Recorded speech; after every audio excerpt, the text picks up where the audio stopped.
Hello everyone, welcome to Andaman series.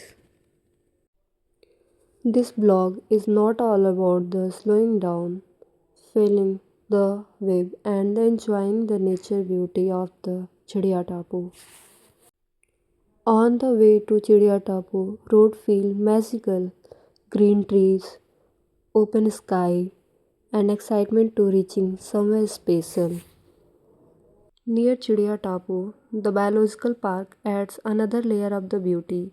The green pathways, tall trees, and the natural habitats make the walk refreshing. यहाँ wild को उनके natural moment के करीब देखना एक special experience देता है। तो फाइनली हम पहुंच गए बायोलॉजिकल पार्क के मेन गेट पे, जहाँ कुछ कंस्ट्रक्शंस का काम चल रहा था।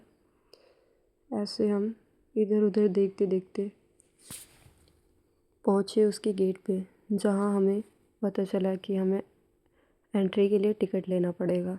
यहाँ कुछ उसके बारे में इंस्ट्रक्शंस लिखे हुए थे, जिसका मैंने क्लिप शूट किया। बायोलॉजिकल पार्क को किसने बनाया था उसके बारे में डिटेलिंग दी हुई थी।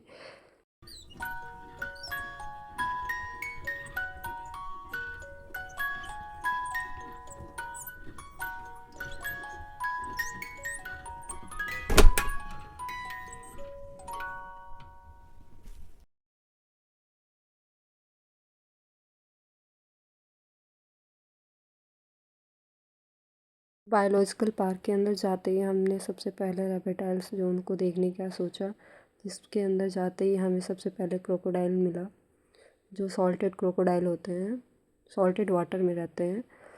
इतनी सारी क्रोकोडाइल मैंने पहली बार सामने से देखा था। जैसे लेटी थी वैसे की वैसे ही लेटे रह गए, कोई मोमेंट नहीं हुआ। जब हम लोग रिटर्न आए तो भी सेम हमने देखा, सेम पोजीशन में सेम प्लेस पे वैसे ही थे। ऑलमोस्ट सबके आइज़ क्लोज थे, ये सनलाइट ले रहे थे। और ये आई थिंक लगभग होंगे ये 15 to 20 के अप्रॉक्स होंगे। इनको 3 जगह रखी गई थी। ये देखिए, एक सबसे ख़तरनाक मुझे दिख रहा था, जो पूरी मड में लपटा हुआ था, और ये भी सोया हुआ था। इसके पास भी 2-3 क्रोकोडाइल थे। फिर आगे रेप्टाइल्स जोन में बढ़ने के बाद हमें वेराइटीज़ ऑफ स्नेक दिखते हैं, जिसमें पाइथन, जो कि एकदम ऐसे पोजीशन पे था कि देख के सोच में पड़ जाओ आप कि अपनी बॉडी को ये ऐसे कैसे एडजस्ट करके रखा है। काफ़ी डेंजर दिख रहे थे। फिर हमें दिखा अंडमान कोबरा, ये भी ऐसे लेटा हुआ था। इसके बारे में यहाँ दिया गया था डिटेलिंग। फिर हम आते हैं, आगे बढ़ते हैं, तो फिर हमें रेड स्नेक दिखते हैं, जो कि बहुत सारे थे। ये अंडमान कोबरा जो है ना, इसके 3 थे। रेड स्नेक में बहुत सारे थे, ऑलमोस्ट 15 होंगे, जो कि बहुत ही ज़्यादा एक्टिव थे। बाकी सांपों से तो मुझे दिखा कि इनके अंदर ज़्यादा एक्टिवनेस थी। ऐसे ऐसे सर उठाना, पूरी बॉडी को उठाना, लेकिन एक दूसरे पे ऐसे लिपटे हुए थे, जैसे लग रहा था इनको ही ठंड लग रही है। फिर हम आगे बढ़े तो अंडमान पिट वाइपर था, वो भी बहुत डेंजर दिख रहा था।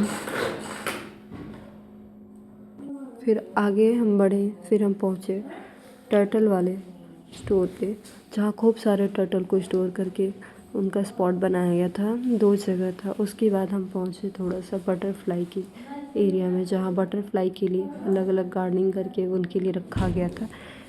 फिर उसके बाद हम पहुँचे डियर वाले स्पॉट पे, जहाँ खूब सारे डियर के लिए ऐसे एक स्पॉट बनाया गया था। फिर इसके बाद हमने बार्किंग डियर को देखा। उनके बारे में डिटेलिंग में बताई गई थी कि कितने इंच के लंबे होते हैं, वेट कितना होता है। उसको देखने के बाद हम पहुँचे आगे, तो फिर हमें दिखा डॉल्फिन म्यूज़ियम। फिर मेरा एक्साइटमेंट लेवल और अप हो गया कि मुझे डॉल्फिन दिखेगी। बट वहाँ बहुत सारे कोरल को रखा गया था। वेराइटीज़ ऑफ कोरल थे, सबके अलग अलग नाम थे। मुझे नाम तो 1-2 के ही याद हो पाए, बाकी देख के बहुत सुंदर लग रहा था। फिर एक डॉल्फिन भी रखी गई थी, अब मुझे ये नहीं समझ में आया था कि वो रियल डेड बॉडी की डॉल्फिन है या फिर वो ऐसे आर्टिफिशियल है। आज के लिए इतना ही, मिलते हैं नेक्स्ट ब्लॉग में। Thank you for watching, bye bye, take care.